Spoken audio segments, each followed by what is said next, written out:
Subscribe to Get Curried and click on the bell icon for more updates. The word Banjara comes from the Sanskrit word Vanachara, which means wanderers in the jungle. Well, why am I talking about that? Because I am making a very typical Banjara recipe called Chicken Banjara Curry. Well, legend has it that this is a very typical curry by the Banjaras of Rajasthan. How much of it is true, not true, I have no clue, but if you know some stories about it, do let us know in the comment section below. Let's heat a pan or a wok or a kadhai and add in some vegetable oil. While that's heating up, let's quickly slice an onion. The oil is heated up.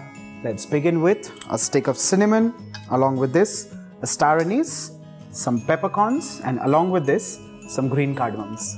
While that's just kind of beginning to heat up, let's also add in a bay leaf, and along with this, some dried red chillies. The spices are just kind of getting flavorful. Let's add in the sliced onions. While the onions are just kind of beginning to get translucent, let's quickly marinate the pieces of chicken. The first thing that goes in is paste of ginger and garlic. This is followed by curd. Let's add in some dry spices. To begin with, garam masala powder, red chili powder, and finally some turmeric powder. Well, you'll realize that for the quantity of chicken, the turmeric is actually on the higher side, but that's exactly how it is. Let's give this a good mix. The chicken is marinated and ready. Let's keep this aside, and let's not forget that the onions are now just kind of beginning to caramelize. We need to grind two peculiar ingredients that go in Banjara chicken. The first one, of course, is roasted chana. These are skinned well, and along with this, white poppy seeds, which have been soaked in lukewarm water for at least 15 to 20 minutes so that they kind of grind better. Let's grind this without water to begin with.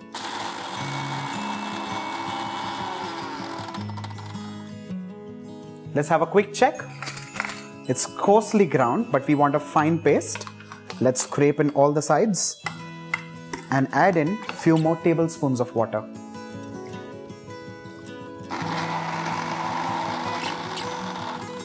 Our paste is done and ready. Let's come back to the onions. If you come closely and have a look, the onions are just kind of beginning to caramelize, and this is the stage where actually we need to start adding in the pieces of chicken and stir this well.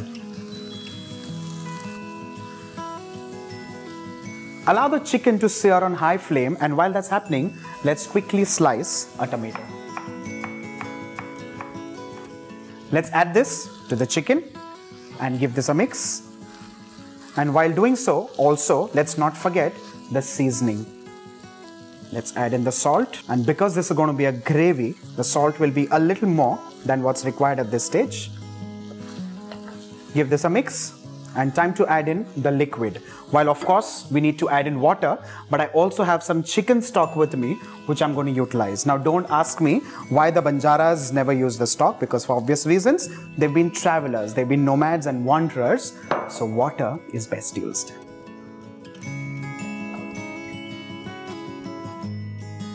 Allow the chicken to cook for roughly around 15 to 20 minutes or till it's perfectly well done.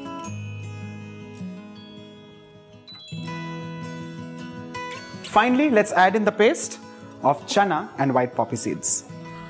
Well, of course, this is going to add into the flavor and the texture, and not to forget also the thickness of the curry.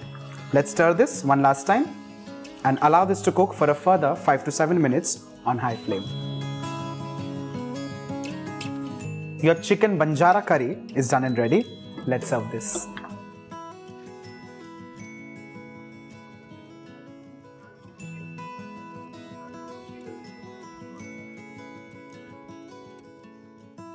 Well, this goes amazingly well with a bowl of steamed rice. I'm most definitely going to enjoy making this for your family and friends. On that note, do not forget to like and share the video and subscribe to Get Curried.